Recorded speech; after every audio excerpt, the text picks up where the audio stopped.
the one thing is that if you're nominated, you already won. It's so true. Robert De Niro isn't just one of the greatest actors of his generation. He's one of the most influential figures in modern film history. For over 5 decades, De Niro has brought unforgettable characters to life with a level of authenticity and intensity that has set the gold standard for acting. But even legends have their own heroes. De Niro didn't emerge from nowhere. He was shaped by the movies he grew up watching, the performances that moved him, and the actors who became his personal benchmarks for greatness. In interviews, De Niro has been surprisingly candid about the films that shaped him. They're not all blockbusters or the most obvious choices. Instead, they're movies that spoke to him on a deeper level. Stories filled with emotional truth, unflinching realism, and performances that felt alive. These were films that didn't just entertain. They taught him about craft, vulnerability, and the power of screen presence. What's fascinating is how much of De Niro's own style can be traced back to the qualities he admired in these films. The raw energy of James Dean, the magnetic force of Marlon Brando, the quiet intensity of Montgomery Clift. These were his guiding lights as he honed his craft in New York's acting schools, and later on the world's biggest stages. This list isn't just a peek into De Niro's DVD collection. It's a roadmap to understanding the DNA of his career. From gritty dramas set on the docks to sweeping romances and rebellious youth tales, these films all left an indelible mark on the young man who would one day become Travis Bickle, Jake LaMotta, and countless other icons. So let's count down Robert De Niro's 7 favorite movies, the stories and performances that inspired one of cinema's greatest living legends. Number 7, The Treasure of the Sierra Madre, 1948. I know exactly what you mean. You want to take it all for yourself and cut me out. Kicking off Robert De Niro's list at number 7 is The Treasure of the Sierra Madre, the 1948 adventure drama directed by John Huston. To this day, it remains one of the definitive tales about human greed, moral compromise, and survival under extreme circumstances. For a young De Niro, this wasn't just a thrilling story set in the dusty Mexican desert. It was a masterclass in acting and storytelling. At the heart of the film is Walter Huston's unforgettable performance as Howard, a weathered prospector with more wisdom than the gold he's chasing. Huston won an Academy Award for the role, and De Niro has often singled it out as great, admiring the honesty and life experience that Huston brought to the screen. It wasn't flashy or overdone, it felt real, like Howard had lived every word he spoke. That kind of grounded authenticity is something De Niro has valued in his own work, whether he's playing a hitman in The Irishman or a troubled vet in Taxi Driver. The film's story follows 3 men, played by Humphrey Bogart, Tim Holt, and Huston, as they set out to strike it rich in the mountains. But the deeper they go into their quest, the more greed and paranoia take over. By the end, the gold they risked everything for slips away in the wind, leaving only hard-earned lessons about trust in human nature. It's an ending that's both cynical and poetic, and it's easy to see why De Niro appreciated it. Throw it. Without me, you two would die here more miserable than rats. One of the film's strengths is its commitment to realism. Director John Huston didn't soften the edges or give audiences a neat, triumphant resolution. Instead, he showed how ambition can twist men against each other, no matter how noble their intentions were at the start. That kind of storytelling, and where truth outweighs sentimentality, has always appealed to De Niro. And then there's Bogart's performance as Fred C. Dobbs, a man slowly unraveling under the weight of his own suspicion and greed. Watching Bogart descend into paranoia is like watching a cautionary tale unfold in slow motion. It's riveting, and it's the kind of complex character work that would later define many of De Niro's own roles. For De Niro, The Treasure of the Sierra Madre wasn't just a piece of classic cinema. It was a study in how to strip away artifice and tell a story that cuts to the bone. It's a gritty, unvarnished look at the human condition, and its influence on De Niro's sensibilities is undeniable. Number 6, Splendor in the Grass, 1961. God, it's broad daylight. Commander, stop it. At number 6 on Robert De Niro's list is Splendor in the Grass, Elia Kazan's 1961 romantic drama that left a deep emotional imprint on the young actor. Starring Natalie Wood and a then up-and-coming Warren Beatty, the film is a poignant exploration of youthful passion, societal expectations, and the bittersweet nature of growing up. For De Niro, Splendor in the Grass wasn't just another coming-of-age story. It was a reminder of how powerful emotional truth can be in cinema. He has often mentioned how the film's ending struck him as so good, a bittersweet conclusion that stayed with him long after he first saw it. In that final scene, when the two central characters, once deeply in love, meet again years later, there's no grand reconciliation, no Hollywood fairy tale. Instead, there's a quiet acknowledgement of the past and an acceptance of the separate paths they've chosen. That kind of realism clearly resonated with De Niro, who has built a career on roles that embrace complexity over easy resolutions. Natalie Wood's performance as Deanie Loomis is a standout, portraying a young woman torn between her own desires and the restrictive moral codes of the 1920s. Her struggle with repression, heartbreak, and mental health feels remarkably modern, even today. Warren Beatty, in his film debut, matches her intensity with a subtle but deeply felt performance as Bud Stamper, the boy who loves her but can't defy the weight of family and societal pressures. Kazan, known for coaxing raw, vulnerable performances from his actors, infuses the film with a sense of authenticity that De Niro has always admired. The emotions aren't manufactured, they're lived in. Watching Wood and Beatty navigate their characters' pain and longing must have been eye-opening for De Niro as a young man studying the craft of acting. What makes Splendor in the Grass enduring is its unflinching honesty. It doesn't pretend that young love can always conquer the obstacles life throws in its way. Instead, it suggests that some relationships, no matter how meaningful, are destined to become cherished memories rather than lifelong commitments. De Niro's appreciation for the film reflects his own taste for stories that balance beauty and heartbreak, passion and restraint. Splendor in the Grass captures the fleeting nature of innocence and the inevitability of change, themes that De Niro himself has explored in many of his most moving performances. For him, this film isn't just a favorite. It's a lesson in how cinema can capture the bittersweet truths of the human heart. Number 5. Rebel Without a Cause, 1955. You think the end of the world will come at nighttime? Taking the 5th spot on Robert De Niro's list is Rebel Without a Cause, Nicholas Ray's 1955 masterpiece of teenage angst and emotional turbulence. Starring James Dean in what would become one of his most iconic roles, the film captured the restless spirit of post-war youth in a way no movie had done before, and it struck a deep chord with the young De Niro. Dean plays Jim Stark, a troubled teenager caught between his desire for independence and his yearning for connection.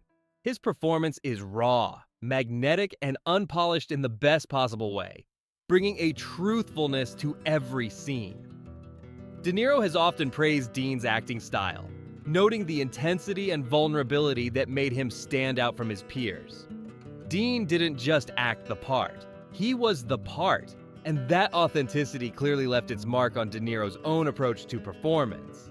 One of the film's lasting achievements is how it treats teenage emotions with gravity instead of dismissing them. At the time, Hollywood rarely took the inner lives of young people seriously. But Rebel Without a Cause dives into themes of alienation, broken families, and the desperate need to belong. Dean's chemistry with Natalie Wood and Sal Mineo is electric, each of them embodying a different shade of loneliness and yearning. For De Niro, who grew up studying the performances of actors like Dean, this film was more than entertainment. It was a blueprint for emotional honesty. The way Dean used small gestures, pauses, and sudden bursts of emotion to convey his character's inner turmoil was something De Niro would carry into his own craft. You can see echoes of Dean's influence in De Niro's early work, where moments of quiet introspection often give way to intense, unforgettable bursts of feeling. The cultural impact of Rebel Without a Cause cannot be overstated. It not only cemented James Dean's status as a cultural icon, but also opened the door for more nuanced portrayals of youth in cinema. For De Niro, the film's combination of emotional truth, stylish direction, and groundbreaking performances represents the very essence of what great acting should be. In the end, Rebel Without a Cause stands as a timeless reminder that authenticity resonates far more deeply than artifice. For De Niro, Dean's performance wasn't just a masterclass, it was an invitation to approach every role with the same level of truth, passion, and fearless vulnerability. It's all over. The world ended. Number 4, A Place in the Sun, 1951. Is your name George Eastman? Yes.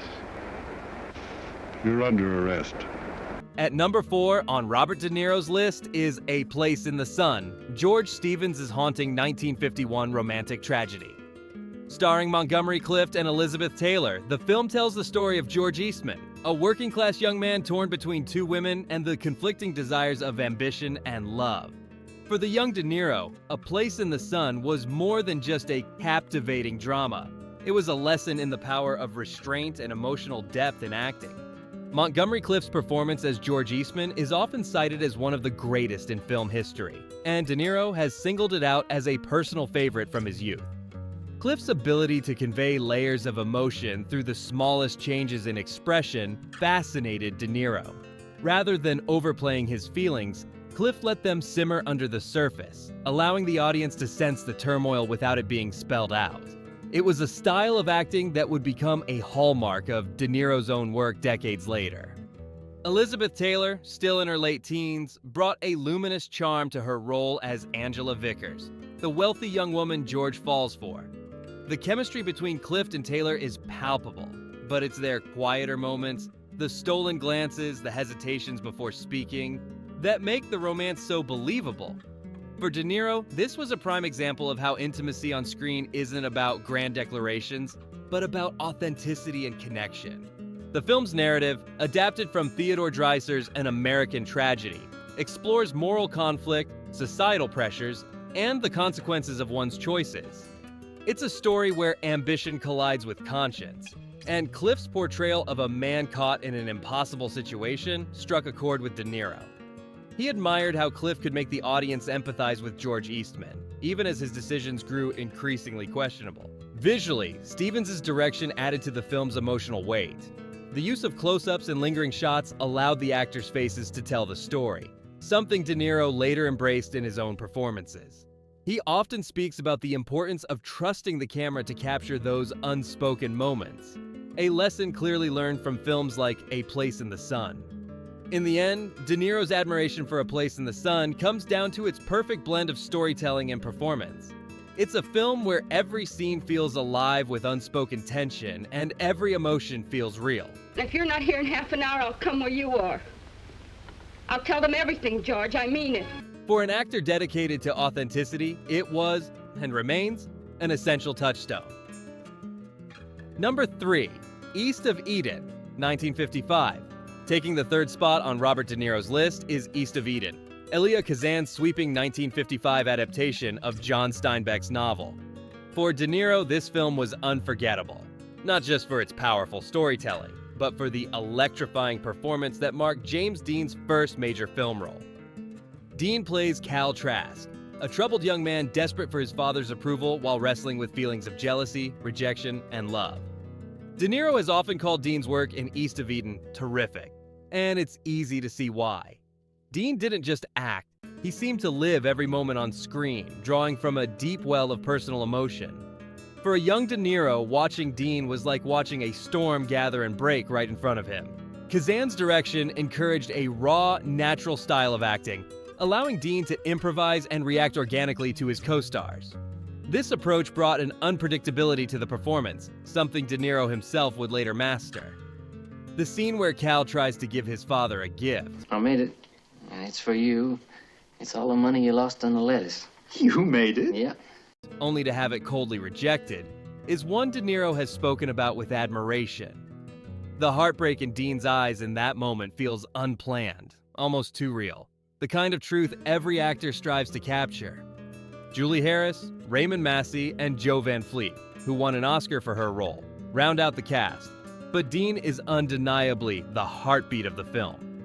His portrayal of Cal blended vulnerability with defiance, creating a character audiences could both pity and admire. De Niro, who has always valued complexity in characters, recognized in Dean's Cal a balance of strength and fragility that was revolutionary for its time. Thematically, East of Eden dives into timeless conflicts: the struggle for parental approval, the nature of good and evil, and the human desire to belong. These were ideas that resonated with De Niro, not only as a viewer, but as an actor seeking roles with emotional weight. He saw in Dean's performance a fearlessness, a willingness to show pain without vanity, that became a guiding principle in his own work. For De Niro, East of Eden wasn't just another classic. It was a revelation. It showed him how acting could be both intimate and explosive, subtle yet devastating. Dean's Cal Trask was a masterclass in emotional honesty, and its influence on De Niro's craft is still visible in his performances today. Number 2, On the Waterfront, 1954. Taking the runner-up spot on Robert De Niro's list is On the Waterfront, the 1954 masterpiece directed by Elia Kazan and starring Marlon Brando. For De Niro, this isn't just one of the greatest films ever made. It's one of the works that fundamentally shaped his view of acting. Brando's portrayal of ex-boxer turned dock worker Terry Malloy earned him an Academy Award and has often been hailed as one of the finest performances in cinematic history. For De Niro, Watching on the Waterfront was a revelation. Here was an actor bringing unprecedented realism to the screen, blending vulnerability and strength in a way that felt utterly human. The film's story, about a man torn between self-preservation and doing the right thing, gave Brando the perfect canvas to showcase his natural, instinctive style. De Niro was deeply moved by the iconic "I could have been a contender" scene, where Terry bears his soul to his brother in the back of a taxi. I could have been a contender. I could have been somebody instead of a bum. The emotional truth of that moment stuck with De Niro for decades. In fact, he was so inspired by it that he convinced Martin Scorsese to let him recreate the speech as an homage at the end of Raging Bull. The supporting cast, then including Karl Malden, Rod Steiger, and Eva Marie Saint in her Oscar-winning debut, delivered equally nuanced performances, creating a film where every scene felt lived in and authentic. But it was Brando's ability to inhabit Terry Malloy so fully that left the deepest mark on De Niro. He saw in Brando's work a level of dedication and spontaneity that became a benchmark for his own career. Elia Kazan's direction, with its gritty location shooting on New York's docks, only added to the realism. For De Niro, who would go on to star in some of the most authentic portrayals of working-class life in film history, On the Waterfront was proof that great cinema comes from grounding larger-than-life stories in real human experience. De Niro has often spoken about Brando as a hero and an influence, but this film is where that admiration truly took root. It wasn't just Brando's performance, it was the courage to be vulnerable, to let the audience see the cracks in the character's armor. For De Niro, On the Waterfront isn't simply a movie he loves, it's a touchstone for what acting can be at its highest level. Number 1, A Streetcar Named Desire, 1951. Topping Robert De Niro's list is A Streetcar Named Desire, 1951, the electrifying adaptation of Tennessee Williams' Pulitzer Prize-winning play, directed by Elia Kazan. For De Niro, this isn't just a favorite film, and it's the one that cemented his admiration for Marlon Brando and redefined what he believed acting could be. Brando's portrayal of Stanley Kowalski was groundbreaking. Raw, physical, and emotionally charged, it broke away from the more theatrical styles of earlier Hollywood. De Niro has repeatedly said this was one of Brando's finest performances, and it's easy to see why. I don't want realism, I want magic. Stanley was brutish yet magnetic, an ordinary working man with volcanic emotions simmering beneath the surface. Brando's ability to explode on screen while still feeling completely natural left an indelible mark on a young De Niro. But for De Niro, it wasn't just the volume or passion that impressed him, it was the truth behind it. Brando wasn't performing in the traditional sense, he was living the role. That authenticity became a blueprint for De Niro's own career, where emotional honesty and physical commitment would become his trademarks. You must be Stanley. I'm Blanche. The film also starred Vivien Leigh in her Oscar-winning role as the fragile Blanche Dubois, alongside Kim Hunter and Karl Malden. Each actor brought depth and complexity to the screen, but it was Brando's magnetic presence that tied it all together. Watching him inhabit Stanley's every gesture, glance, and movement, De Niro saw the power of complete immersion in a character. Elia Kazan's direction, paired with Williams' emotionally rich dialogue, created an environment where actors could fully explore their roles. For De Niro, it was a perfect storm: brilliant writing, fearless performances, and a director who understood the craft from the inside out. De Niro has said that Brando's work in Streetcar was a revelation, not just to audiences, but to actors everywhere. It shattered old conventions and opened the door for a more naturalistic, emotionally driven style of performance. Seeing Brando's work here convinced De Niro that acting wasn't about reciting lines, it was about inhabiting a soul. More than 7 decades later, A Streetcar Named Desire still stands as a masterclass in acting. And for Robert De Niro, it's more than just a cinematic masterpiece. It's the film that lit the fire, setting him on a path to become one of the greatest actors of his generation. For Robert De Niro, these 7 films are more than favorites. They're the foundation of his craft. Each one sparked something in him, whether it was Brando's fearless authenticity, Dean's raw vulnerability, or Cliff's quiet intensity. These movies weren't just entertainment. They were masterclasses that shaped the instincts of a young man who would go on to become a legend himself. As audiences, we see the echoes of these classics in De Niro's greatest performances. And in celebrating them, we're reminded that great actors are also great students, forever learning, inspired, and grateful for the art that came before them.